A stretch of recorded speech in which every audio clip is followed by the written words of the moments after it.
के ज्यादातर पौधों की प्रजातियां विकासशील देशों में पाई जाती हैं। इस प्रचुर संपदा का मुख्य लाभ उत्तर के धनी देशों की दवा कंपनियां और कृषि उद्योग उठा रहे हैं। आलोचकों द्वारा उन पर इस संपदा की चोरी यानी बायोपायरेसी का आरोप लगाया जाता है। अर्थ रिपोर्ट के द्वारा इस आरोप की जांच पड़ताल करने पर कंपनियां हमें ये बताती हैं कि वो राष्ट्रीय और अंतर्राष्ट्रीय नियमों के विरुद्ध कुछ भी नहीं कर रही हैं।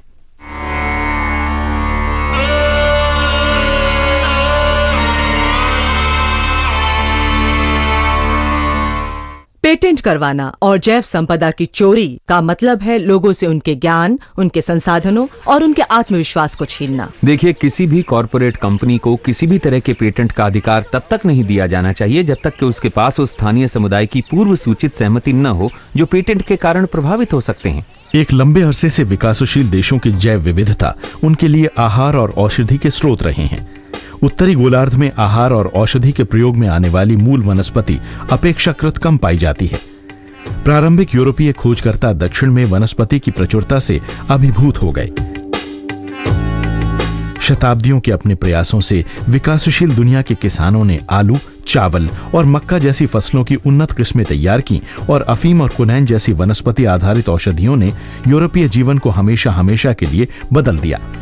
लेकिन इन दिनों दक्षिण में पाई जाने वाली वनस्पति और उसकी आनुवंशिक विविधता की प्रचुर संपदा से खोजकर्ताओं की अपेक्षा बड़ी बड़ी कंपनियां ज्यादा सम्मोहित हैं।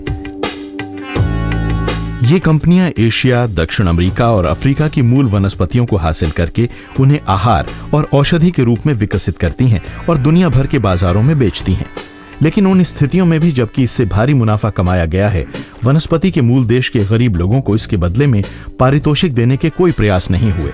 मूल वनस्पति से उन्नत प्रजातियां तैयार करने के लिए कंपनियों द्वारा संकरण विधि से लेकर आनुवंशिकी इंजीनियरिंग तक की सभी तकनीकों का प्रयोग किया जा रहा है।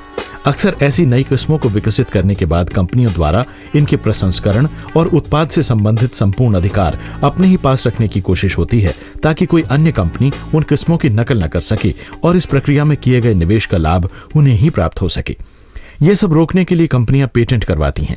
पेटेंट करवाने वाली कंपनी मूल देश के अंदर कहीं भी पेटेंट की अवधि की समाप्ति तक यानी 20 वर्षों तक किसी को भी अपने उत्पाद या उससे उत्पन्न किसी भी पदार्थ की नकल करने से रोक सकती है। किंतु बायोटेक कंपनियों के लिए कच्चे माल के रूप में इस्तेमाल होने वाली खाद्य और औषधीय वनस्पति की ये वर्तमान प्रजातियां आज की नहीं बल्कि मूल किसानों की कई पीढ़ियों के द्वारा हजारों वर्षों के दौरान विकसित हुई चुनिंदा किस्में हैं। विश्व बौद्धिक संपदा संगठन यानी WIPO के अनुसार पेटेंट किसी ऐसे आविष्कृत उत्पाद या विधि के लिए प्राप्त होने वाला विशिष्ट अधिकार है जो किसी समस्या के समाधान की नई तकनीक या कुछ करने के नए तरीके सुझाता है। लेकिन अनगिनत किसानों द्वारा कई पीढ़ियों से उपजाई गई जौ या चावल की एक प्रजाति भी क्या आविष्कार मानी जा सकती है? क्या अफ्रीका के एक वृक्ष की औषधीय छाल पर कोई एकाधिकार जमा सकता है? इस संबंध में संयुक्त राष्ट्र का एक अंतर्राष्ट्रीय समझौता किसानों और पारंपरिक चिकित्सकों को अब तक किसी भी प्रकार का मुआवजा दिलवाने का विफल माध्यम ही रहा है। व्यावसायिक बाजारों में अधिक मुनाफा कमाने के उद्देश्य से कंपनियां नई नई प्रजातियों के विकास में अपने समय और तकनीकी निवेश रक्षा के लिए पेटेंट हासिल करती हैं।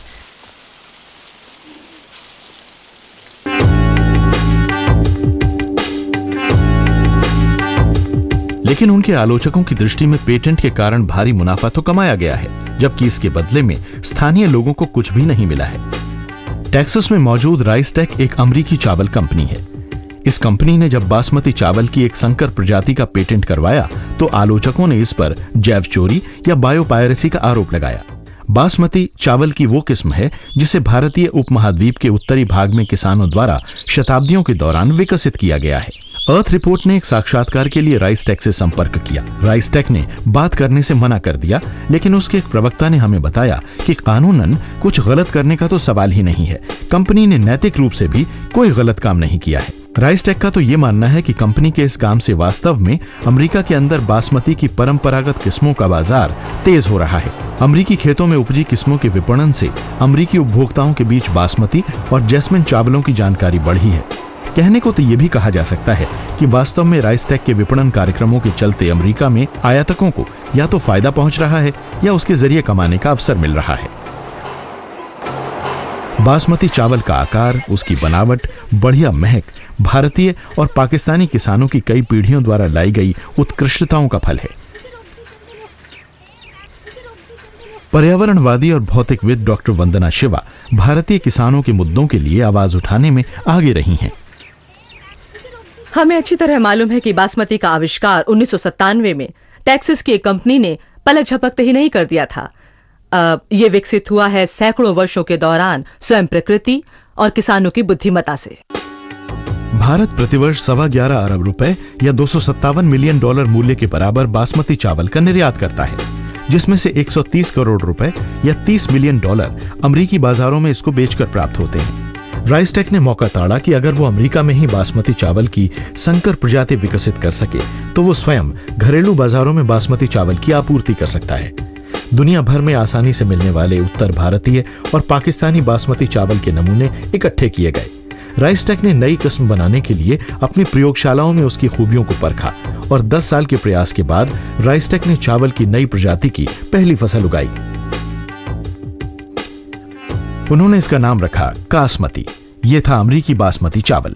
1997 में अमेरिका दुनिया के उन चंद देशों में से एक था जहां बीज जैसी सजीव चीजों के पेटेंट की भी अनुमति थी, जो उपजाऊ हैं और पुनरुत्पादन कर सकती हैं। कासमती चावल के 20 विशिष्ट गुणों पर अपनी इकलौती दावेदारी ठोकते हुए राइसटेक ने उसे तैयार करने की विधि को पेटेंट करवा लिया, जैसे ये खासियतें अमरीकी चावलों के बीच सिर्फ उसी के उत्पाद में हों। अब ये चावल अमरीका में हर जगह उपलब्ध है, क्योंकि राइसटेक की बासमती प्रजाति उत्तर भारत और पाकिस्तान के बासमती चावल से पैदा की गई है, इसलिए दोनों के गुणों में ढेर सारी समानताएं हैं। लेकिन राइसटेक के आलोचकों का मानना है कि इस पेटेंट ने इस चावल की किस्म को उत्कृष्ट बनाने वाले किसानों की कई पीढ़ियों की मेहनत की अनदेखी की है। आलोचकों का कहना है कि पेटेंट प्रणाली ने आविष्कारकों को ही आविष्कार के समीकरण से बाहर कर दिया है। एक के बाद एक देशों द्वारा यही कहा जा रहा था कि सजीव चीजों का पेटेंट नहीं होना चाहिए। इनमें भारत सहित अफ्रीकी देश भी शामिल हैं, जो मानते हैं कि जीवन प्रकृति का एक उपहार है। इस तरह के आविष्कार जो कि समुदायों द्वारा सदियों के सम्मिलित प्रयासों का परिणाम है, उनका पेटेंट किया जाना गलत है। ये नैतिकता के विरुद्ध है, सामाजिक और आर्थिक दृष्टि से अन्याय है। इसकी मान्यता खत्म होनी चाहिए और इसलिए भारी बदलाव की जरूरत है।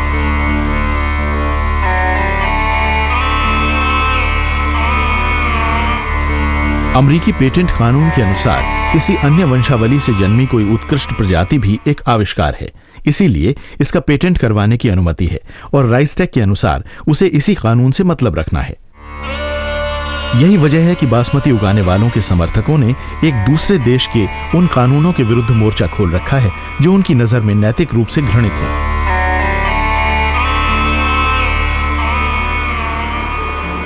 ऐसे में आंतरिक नियम और कानून क्या मायने रखते हैं? राइसटेक के पूर्व अध्यक्ष रॉबिन एंड्रू के शब्दों में, राइसटेक ने कानून नहीं बनाया है, हम तो सिर्फ उसका पालन करते हैं। सैद्धांतिक रूप से समस्या की जो जड़ है वो है कानून में और बौद्धिक संपदा के प्रश्न में, या यूं कहें कि किसका मालिकाना हक किस पर है। पिछले 50 वर्षों से जो एक विनियमन चला आ रहा था वो था गैट, जिसे देशों के बीच मुक्त व्यापार को बढ़ावा देने के लिए लाया गया था। सन 1995 में गैट के स्थान पर विश्व व्यापार संघ या WTO आया। WTO के अंतर्गत समझौतों को ट्रिप्स या व्यापार संबंधित मुद्दों पर बौद्धिक संपदा अधिकार के नाम से जाना जाता है। ये आविष्कारकों के अंतर्राष्ट्रीय स्तर पर अधिकारों के मानकीकरण का एक प्रयास है। इस समझौते के अंतर्गत विश्व व्यापार संघ के हर सदस्य देश के लिए पेटेंट के कानून बनाना या उसका पालन करना अनिवार्य है। इसके दूरगामी परिणाम निकलते हैं। पहली बात तो ये कि यदि किसी सदस्य देश में पेटेंट कानून नहीं है तो उसे कानून बनाने होंगे और उन देशों में जहां ऐसे कानून हैं उन्हें कानूनों में ट्रिप्स की जरूरतों के मुताबिक बदलाव करने होंगे। दूसरी बात यह है कि इस समझौते के तहत सभी तरह की वनस्पतियों की नई किस्मों को या तो पेटेंट करवाना होगा या उनका लाइसेंस लेना होगा। यह पहली बार है जब सजीव चीजों का पेटेंट करवाना भी अनिवार्य हो गया है। विश्व व्यापार संघ के लगभग सभी सदस्य देशों के लिए ये नई बात है और बहुतेरे तो इसके खिलाफ भी हैं। लेकिन विश्व व्यापार संघ या WTO ऐसी संस्था है जिसमें आप या तो आस्था रखते हैं या फिर नहीं। अगर आप इस समुदाय के सदस्य हैं तो आपको इसके सभी नियम मानने ही होंगे। स्वीकार नहीं भी हों तब भी समझौते को अनदेखा करने का अधिकार आपको नहीं है और ट्रिप्स इस सब का ही एक हिस्सा है। प्रश्न यह भी उठता है कि इस समझौते से वास्तव में सबसे ज्यादा फायदा किसे पहुंचेगा? लंदन की कैरोलाइना लासेन डियाज अंतर्राष्ट्रीय व्यापार की एक नामी वकील हैं। ट्रिप्स समझौते के दौरान ये बात साफ हो गई थी कि औद्योगिक देश ही ट्रिप्स समझौते का जोरदार समर्थन कर रहे हैं, खासकर अमेरिका, यूरोपीय संघ और अन्य औद्योगिक देश। ये इस समझौते को लागू करने और बौद्धिक संपदा अधिनियमों के तहत दुनिया भर के देशों को लाने के लिए कोशिश कर रहे थे। दरअसल भारी समर्थन के पीछे मूल रूप से इन देशों के सरकारी विभागों और औद्योगिक घरानों की जरूरत थी, जो अपने आविष्कार के लिए किए जा रहे निवेश और अपनी बौद्धिक संपदा प्रणाली की रक्षा करना चाहते थे। आलोचकों का कहना है कि कृषि और औषधि क्षेत्र में विकासशील देशों को सुई की नोक के बराबर ही फायदा मिला, क्योंकि विश्व व्यापार संघ की ट्रिप्स संबंधी निर्णय प्रक्रिया में इन देशों को पर्याप्त ढंग से शामिल नहीं किया गया था। रियो पृथ्वी सम्मेलन के समय जैव विविधता कन्वेंशन पर सभी देशों ने हामी भर दी, जिसके लिए संयुक्त राष्ट्र संघ के पर्यावरण कार्यक्रमों के तहत कई वर्षों से कोशिश चल रही। ये कन्वेंशन व्यक्तियों, स्थानीय समुदायों और दक्षिणी गोलार्ध के गरीब देशों को मुआवजा और साथ ही नए आहार और औषधि विकसित करने वाली कंपनियों को प्रोत्साहन देने की एक कोशिश है। इसके 3 मुख्य लक्ष्य हैं: जैव विविधता का संरक्षण, इसके अवयवों का पर्यावरण संगत उपयोग और आनुवंशिक संसाधनों के उपयोग से होने वाले लाभों का उचित और न्याय संगत बंटवारा। हालांकि विश्व समुदाय लाभ बंटवारे के सिद्धांत को स्वीकार करता है, लेकिन फिर भी 10 साल के बाद हुए जोहानसबर्ग सम्मेलन तक भी सरकारों में यह सहमति नहीं बन पाई थी कि इसे लागू करने का सार्थक तरीका क्या हो जिससे गरीबों को लाभ पहुंचे। अमेरिका ने संयुक्त राष्ट्र कन्वेंशन का अनुमोदन नहीं किया है और इसकी संभावना भी कम ही लगती है। इस दौरान पेटेंट प्रणाली और विश्व व्यापार संघ सिर चढ़कर बोल रहा है और गरीब देश अब भी प्रतीक्षा में हैं कि व्यावसायीकरण के फायदों के प्रसार का कोई कारगर तरीका निकलेगा।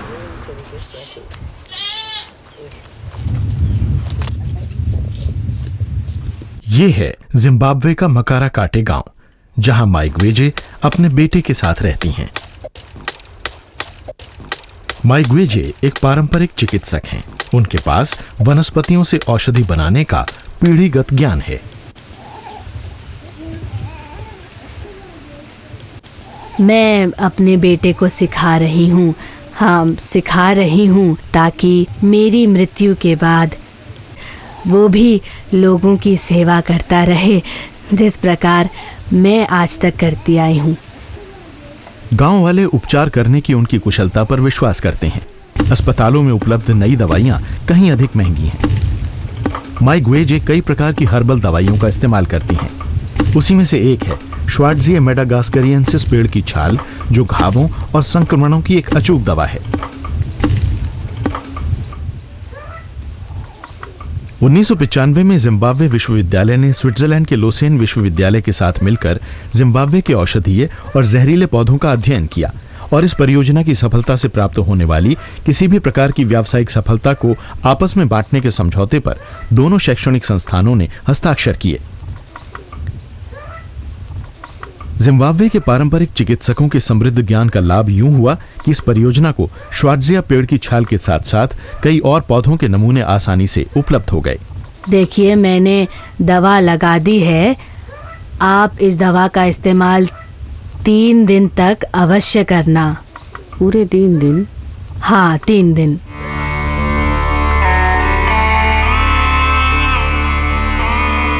लोसेन विश्वविद्यालय के अनुसंधान वैज्ञानिकों ने खोज निकाला कि पारंपरिक चिकित्सकों द्वारा इतने लंबे समय से श्वार्ट्जिया की छाल क्यों इस्तेमाल की जा रही है। दुनिया के सबसे घातक फफूंद नाशकों में से एक इस छाल में पाया जाता है। फफूंद और जीवाणु जनित संक्रमणों के उपचार के लिए इसे औषधि के रूप में इस्तेमाल किया जा सकता है।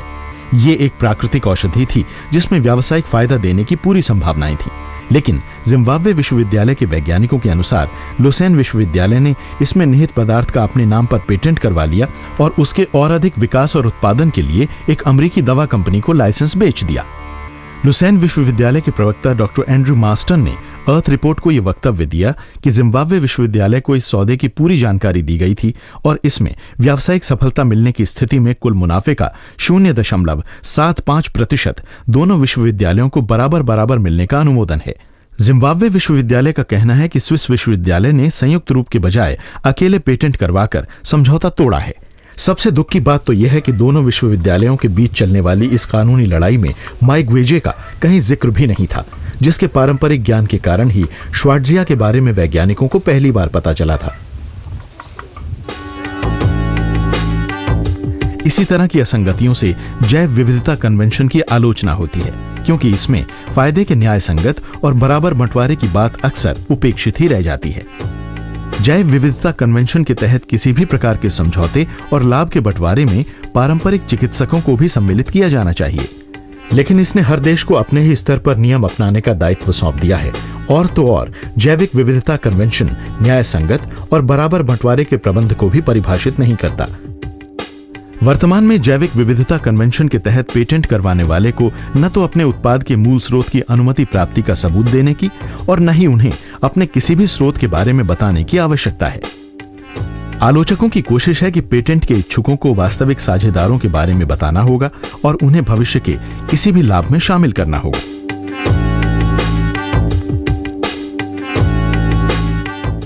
इरादा भले ही बढ़िया है, लेकिन जैव विविधता कन्वेंशन की शर्तें गोलमोल भाषा में लिखी हैं और इसकी संधियां और निर्देश मानना किसी के लिए बाध्य भी नहीं है। न ही इसके पास विश्व व्यापार संघ की तरह कानून लागू करने की शक्ति है, लेकिन जैव विविधता कन्वेंशन विकासशील देशों के लिए सबसे बढ़िया सुरक्षा कवच है। 105 देशों ने इस पर अपने हस्ताक्षर किए हैं। हालांकि इसके सचिवालय ने अपना कोई प्रवक्ता नियुक्त करने से मना किया, लेकिन अर्थ रिपोर्ट को बताया गया कि समझौते पर हस्ताक्षर करने वाले देश इसके मार्गदर्शक सिद्धांतों का पालन करते हैं। वास्तव में ये एक उपयोगी साधन बना था जब जिम्बाब्वे के श्वार्ट्जिया छाल प्रकरण में कृषि वैज्ञानिक डॉक्टर एंड्रयू मशीता ने इसे इस्तेमाल किया था। लुज़ाने विश्वविद्यालय ने वास्तव में एक पेटेंट करवाया था जो श्वार्ट्जिया पौधे के पदार्थों पर आधारित था और इसे उन्होंने जिम्बाब्वे से प्राप्त किया था। तब हमने जैव विविधता कन्वेंशन के नियमों को आधार बनाकर लुज़ाने विश्वविद्यालय को बातचीत करने के लिए तैयार किया। हमने लुज़ाने को समझाया कि स्विस और जिम्बाब्वे दोनों ही सरकारों ने इस कन्वेंशन पर हस्ताक्षर किए हैं और उन्हें इस अंतर्राष्ट्रीय बहुपक्षीय समझौते के सिद्धांतों का सम्मान तो करना ही पड़ेगा। राइसटेक वाले प्रकरण में वंदना शिवा ने अलग तरीका अपनाया। मैं 20 बूढ़ी औरतों को साथ लिए राइसटेक के मुख्यालय तक पैदल गई और उनसे कहा कि बासमती से दूर रहो। इस तरह की सब छोटी छोटी हरकतें तब तक की जब तक वो परेशान नहीं हो गए। हर वो नागरिक जिसे इसके बारे में पता चला, उसने अमेरिकी पेटेंट कार्यालय को ये पत्र लिखा कि आपका काम तो उस आविष्कार को मान्यता देना और पुरस्कृत करना है जो अपने आप में एक नई खोज हो। बासमती तो शताब्दियों से एशिया में, भारत और पाकिस्तान में उपजाया जाता रहा है। वहां के किसानों ने इसे उगाया है। ये उनका सामूहिक आविष्कार है। राइसटेक का दावा जैव चोरी का दावा है। अगर आपने इस पेटेंट को रद्द नहीं किया तो हम आपको अमेरिकी पेटेंट कार्यालय की जगह अमेरिकी चोरी और ट्रेडमार्क कार्यालय का नाम दे देंगे। हम आपकी हर गतिविधि पर नजर रखे हुए हैं। वर्षों के आंदोलन के बाद राइसटेक ने अपने चावल की जिन 20 खूबियों का दावा किया था, उसमें से कुछ को अमेरिकी पेटेंट कार्यालय ने रद्द कर दिया और शेष कुछ को कंपनी ने स्वयं ही वापस ले लिया। शुरुआती 20 खूबियों में से आज केवल 3 पर ही कंपनी का दावा है। डॉक्टर एंड्रयू मशीता ने इसमें दिलचस्पी रखने वाले अफ्रीकी लोगों के एक दल के साथ मिलकर आदर्श नियम तैयार किया है, जिसे अफ्रीकी संघ द्वारा अपनाया जा रहा है। हालांकि अफ्रीकी संघ के आदर्श नियमों में सजीव वस्तुओं के पेटेंट शामिल नहीं हैं, लेकिन कुछ प्रतिबंधों के साथ मालिकाना हक वाले लाइसेंस प्राप्त करने की अनुमति है। कोई भी देश जो ट्रिप्स की जरूरतों के अनुसार पेटेंट कानून बना रहा हो या उसमें बदलाव कर रहा हो, इसे इस्तेमाल कर सकता है। इसमें पारंपरिक चिकित्सकों और किसानों के हितों की रक्षा की बात भी सम्मिलित की गई है। हमारा पूर्ण विश्वास है कि पश्चिम के औद्योगिक देशों के कानून परंपरागत ज्ञान को मान्यता नहीं देते हैं और इन पारंपरिक चिकित्सकों से इस ज्ञान को चुराने वालों की वो रक्षा करते हैं। पारंपरिक चिकित्सक द्वारा विकसित किए जाने वाले उत्पादों का वो पेटेंट करवा लेते हैं। तो अब समय आ गया है कि ये देश अपने कानूनों में बदलाव करें और इस सच को स्वीकार करें कि विकासशील देशों के पास एक ऐसा ज्ञान का भंडार है जिससे उन्हें फायदा पहुंच रहा है और वो वाकई इससे लाभान्वित हो रहे हैं।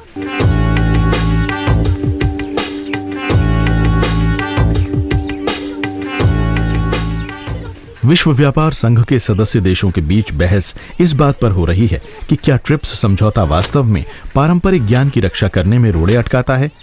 पारंपरिक समुदायों को स्वयं भी अपने कौशल और बीजों को महत्व देने की और अपने अधिकारों के बारे में जानने की जरूरत है।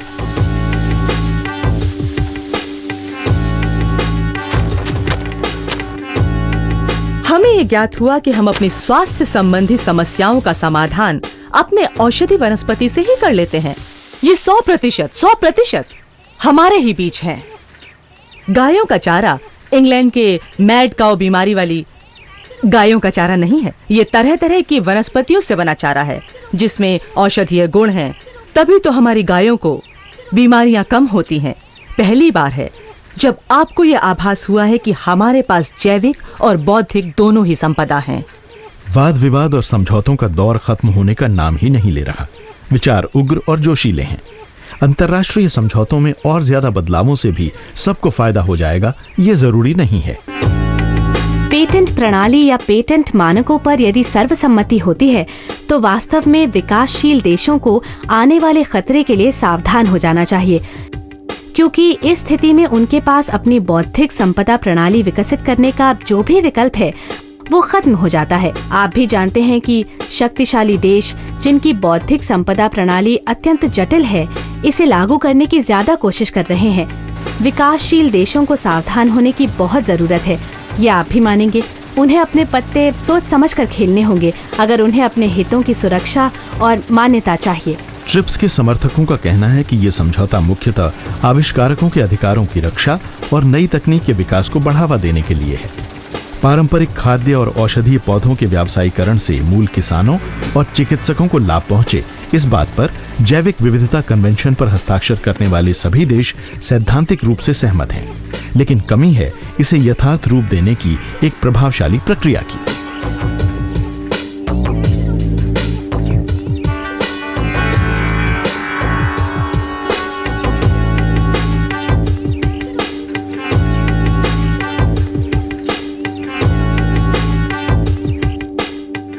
लोसेन और जिम्बाब्वे विश्वविद्यालयों ने श्वार्ट्जिया वृक्ष की छाल के पेटेंट के सिलसिले में अपने मतभेदों को दूर तो कर लिया, लेकिन व्यावसायिक लाभ के लिए किया जा रहा अनुसंधान आखिरकार विषाक्तता की कुछ समस्याओं के कारण रोक देना पड़ा।